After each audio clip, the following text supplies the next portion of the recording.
Héloïse Hop, ravie de t'avoir aujourd'hui. Bonjour. Heureuse d'être là pour la saison 2 de Vol On Back. Super contente. Concrètement, j'avais vraiment envie d'être là et j'avais déjà vu la saison 1. J'ai trop aimé, j'aime trop ce que vous faites. Bravo encore pour cette saison 2. Non, mais vraiment, c'est trop bien. Et donc, je suis super contente d'être là et de pouvoir être là à la fabrique. C'est la première fois que je mixe à la fabrique, donc c'est cool. Et c'est un plaisir pour nous. En plus, t'as fait l'effort d'être assortie au set. Non, mais on fait pas les choses à moitié, en fait.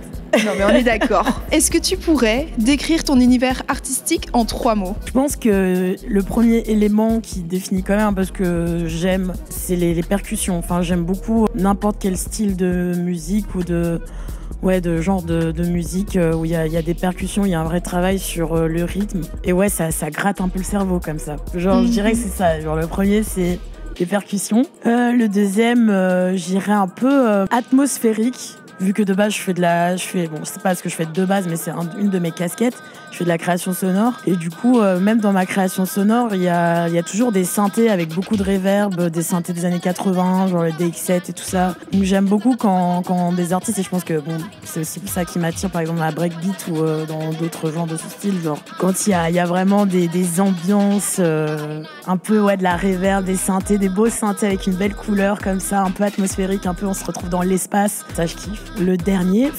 le fun, je sais pas, bouncing, s'amuser quoi, s'amuser. Genre moi, quand je choisis des sons, le truc c'est comment ça me fait me sentir. Est-ce que quand je l'écoute, je suis en mode waouh, ça me donne envie de bouncer, ça me donne envie de bouger, genre ça va être un gros critère quand même. Ce serait ça, percussion, atmosphérique et bouncing. C'est magnifique. Voilà. Puis le côté bouncing, t'es solaire comme personne, donc ça fonctionne tellement. Si tu devais me dire les artistes belges qui t'inspirent le plus, ce serait qui ? Donc je dirais Stromae.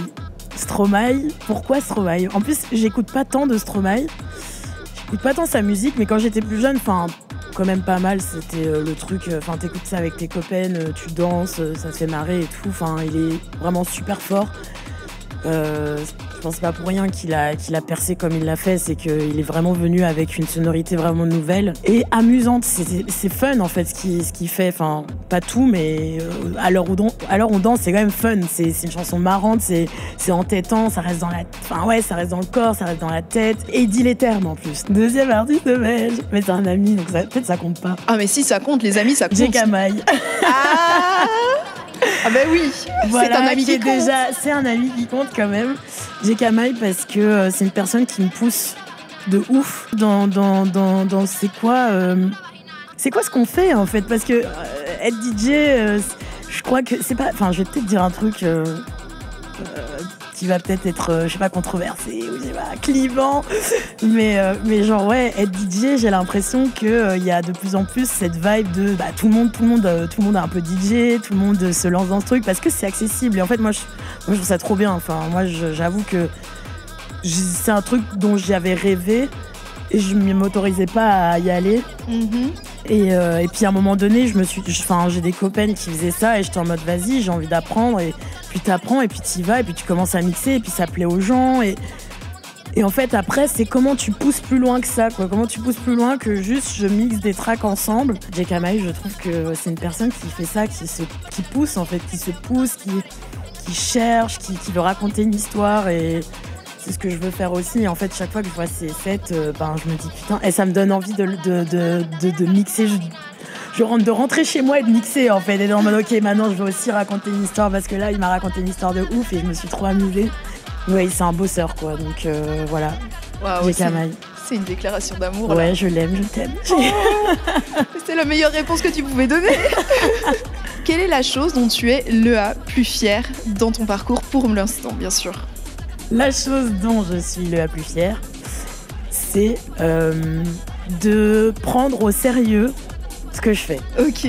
Voilà, ça c'est une chose dont je suis très fière. C'est de prendre vraiment au sérieux le fait de vouloir raconter une histoire. Et je sais que je dis souvent le truc raconter une histoire, mais j'ai l'impression que c'est un truc qui est de plus en plus important, surtout aujourd'hui dans le monde dans lequel on vit et tout ce qui est en train de nous arriver. Enfin, je pense qu'il y a une nonchalance qui s'installe chez beaucoup de gens dans tout ce qu'ils font et je me dis je considère que tout est important jusqu'à en fait la préparation d'un set et comment on a envie de se présenter à des personnes qui viennent nous voir en fait, qui viennent aussi se déconnecter d'une réalité, d'une forme de réalité qui est quand même dure à vivre pour plein de gens. Donc je me dis je suis fière de pouvoir offrir ça à des gens et de pouvoir partager ça avec des gens. C'est beau. C'est beau. Du coup, est-ce que tu as des news, des actus, etc. à nous partager? J'ai récemment mixé au Crazy Circle, le seul bar lesbien de Bruxelles quand même. J'ai aussi mixé au Jungle Bar pour la soirée Cunty Company en B2B avec J. Kamai. La Cunty Company qui est quand même un jeune collectif de personnes queer qui est trop stylé, qui... Suivez-les, ça va percer, ces personnes sont en train de faire des trucs de dingue, donc ça va être super. Et j'ai aussi mixé à la Brasserie Légale pour la Queer Future Club Invasion pour la Pride. J'ai une date normalement fin août, un open air, on m'a dit dans l'oreillette. Premier open air, on verra. Voilà. Je ne peux pas en dire plus malheureusement.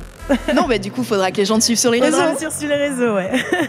Je te remercie énormément. C'était une discussion vraiment géniale. J'ai adoré. Moi aussi. Et merci d'être venu mixer parce que j'ai adoré aussi. Mais merci à vous, vraiment merci. Je me suis trop amusée. Super. Je pense qu'on peut terminer là-dessus alors. Ok. Salut. Salut.